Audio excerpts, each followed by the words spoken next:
Акумулацијата Липково се наоѓа во Мано-Скопчевската котлина во подножјето на Скопска Црна Гора. Акумулацијата е створена со изградба на брана на Липковска река, која е притока на Кумановска река и на реката Пчиња. Акумулацијата има должина од 1,5 км, а незината најголема широчина достигнува до 180 метри. Езерото заваќа површина од 0,40 km2, најголема длабочина е 35 метри.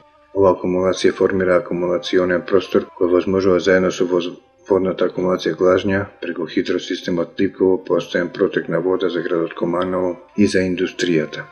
Во рекреативната зона Липковско езеро се лови македонска пастрамка која достигнува тежина над 3 кг и се лови на сите видови помали вештачки мамки како мушици, воблери и блинкери.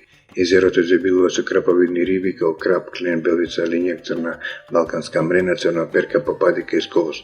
Кленот е права атракција за риболов со лесни вештачки мамки како воблери, блинкери и силиконци. Крапот се лови од брег и од пловен од бег. Се лови и на традиционален начин со пливка на повеќе природни вештачки мамки, како пченка, леп, разни видови на црви, но последните години се повеќе застапена современата риболовна техника за риболов на крап со оловано дно, се ловат крапови поголеми и од 20 кг. Попадиката, црна перката и сребрениот кара се ловат на природни мамки, како на леп, црви, пченка, пченица и разни видови на ларви.